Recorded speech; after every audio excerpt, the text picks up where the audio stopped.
Hello and welcome to this English learning video. Today, I'm going to show you an easy and effective way to boost your English speaking skills. It's called the shadowing method. What does shadowing mean? It's when you listen to someone speaking English and then immediately repeat what they say. Try to match their voice, speed, and emotion. You become like their shadow, hence the name. This technique helps you speak more clearly, understand English better, and feel more confident when you talk. Now, let me share a story with you. The story is told by a young woman who is also the main character.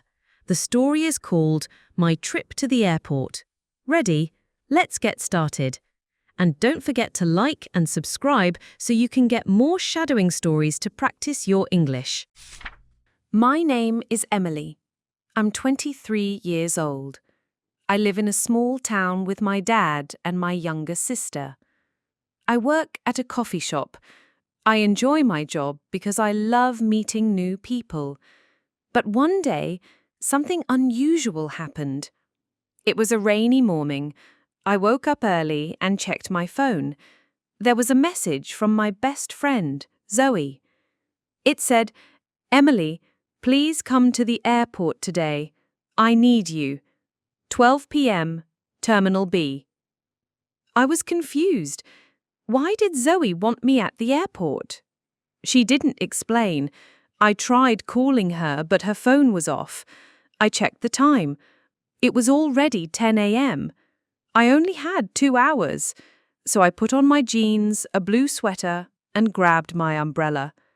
I told my dad, "Dad, I have to go to the airport. Zoe needs my help." He looked worried but said, "Be careful, Emily." I took the bus. It was cold and rainy. The bus was crowded, so I had to stand the whole way. I kept looking out the window. The sky was grey and I could see planes in the distance. Finally, I arrived at the airport. It was huge and noisy. People were rushing around with their bags. I searched for Terminal B. It took me about 10 minutes to find it, but when I got there, Zoe wasn't there. I waited 10 minutes, then 15, then 20. Still no sign of Zoe. I started to feel anxious. I looked around and noticed a girl sitting by the window. She had a suitcase and was crying. I walked over and asked, "Are you okay?" She looked up, her eyes red. She said, "I missed my flight. I don't know what to do." I sat next to her. "My name is Emily. Can I help you?" She told me her name was Olivia. She had come from another city to visit her mother, but she was late and her plane had already left. I gave her a bottle of water from my bag. We talked for a while. She was very kind and said, "You're a good person. Thank you." Suddenly, my phone rang. It was Zoe. I answered quickly. "Emily, where are you?" she asked. "I'm at Terminal B, waiting for you," I replied. Zoe said, "Oh no, I meant Terminal A. I'm here and I'm scared. Please come quickly." I said goodbye to Olivia and hurried to Terminal A. My heart was pounding. When I arrived, I saw Zoe sitting on the floor, crying. "Zoe," I called. She looked up and ran to hug me. "Emily, I didn't know who else to call. I'm so scared," she said. "What happened?" I asked. She told me something shocking. "I think someone is following me." I was surprised. "Who? Why?" I asked. "I don't know," Zoe said. "On the bus to the airport, I noticed a man watching me. When I got off, he got off too. I ran inside and tried to hide. There were so many people. Maybe it's nothing," I said. "Maybe you're just nervous." "No," she insisted. "I saw him again at the coffee shop." Just then, Zoe pointed. "That's him," she whispered. I turned and saw a man in a grey hat and a dark green coat standing near the exit, looking at his phone. My hands felt cold. I said, "Stay here, I'll go talk to him." But before I could move, the man glanced at us and walked away. We didn't follow. We just watched him disappear into the crowd. Zoe said, "Do you believe me now?" I nodded. We sat quietly for a few minutes. Then I said, "Let's tell airport security." We went to the help desk and explained everything. They listened and said, "Don't worry, we'll check the cameras." We felt a bit safer after that. Zoe smiled at me. "I'm lucky to have you," she said. I replied, "Next time, tell me the right terminal." We both laughed. But something still felt strange. Why was the man following her?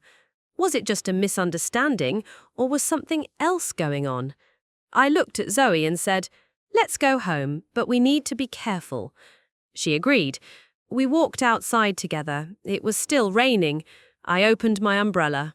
We got into a taxi. As we sat in the back seat, I glanced out the window. There he was, the man in the grey hat and green coat. He was watching us again. The taxi started moving. Rain tapped on the windows. Zoe held my hand tightly. I looked out again. The man was standing under a tree watching our taxi leave. My heart raced. "Zoe," I whispered, "he's still there. He saw us leave." Zoe looked out and saw him too. Her eyes widened with fear. "Do you think he'll follow us?" she asked. "I don't know," I said. "But we're not going home. We need to be smart." I told the driver, "Sir, can you take us to the central shopping mall instead of home?" He nodded. The driver changed direction. I looked behind us. A dark blue car turned after us. I felt a chill. "Zoe, that car is following us." Zoe looked back. It was the same man, now driving. "Why is he doing this?" she asked. "I don't even know him." I had no answers. We arrived at the mall. It was busy and full of people. We quickly got out and hurried inside. The man didn't stop. He parked and followed us in. We walked quickly, going into a shoe store, then a clothing shop. "He's still coming," Zoe said. I grabbed her hand. "We need to find a security guard." We found one, and I said, "Excuse me, a man is following us. Can you help?" The guard looked serious. "Can you show me who?" We pointed at the man. The guard walked over and asked, "Sir, why are you following these young women?" The man looked surprised. "I'm not following them," he said.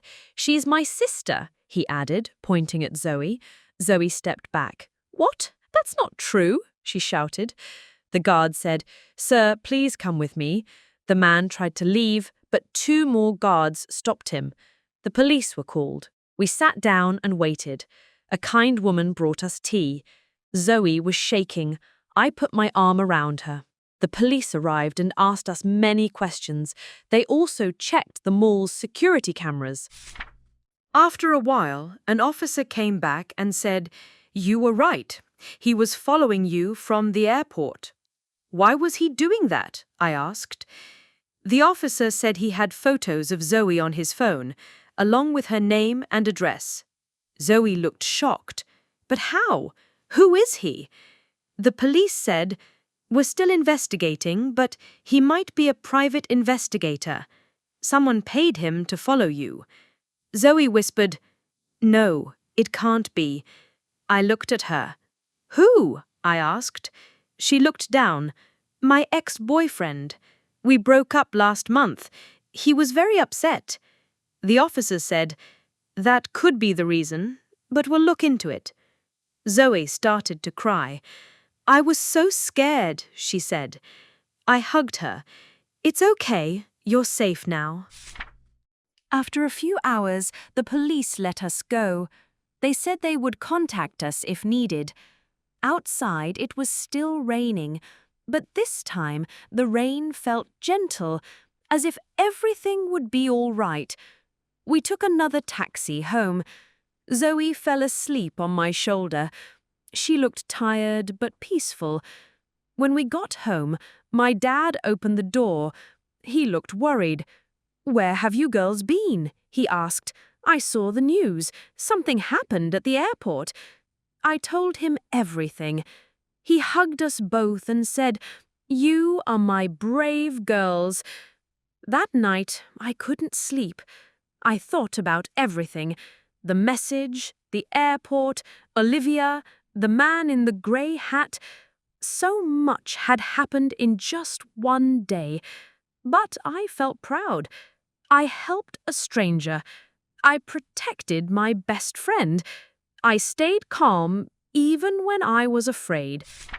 A week later, something nice happened. I was at the coffee shop helping a customer when I heard someone call my name. Emily. I turned around. It was Olivia, the girl from the airport. She was smiling. "I found you," she said. I laughed. "You remembered where I work." She nodded. "I wanted to thank you again. You helped me that day." We sat down for coffee. She told me she met her mother later that night, and now she was living in our town. She said, "I don't know many people here. Can we be friends?" I smiled. "Of course, I'd love that." That day, I learned something important. Sometimes scary things happen. Sometimes we don't know why.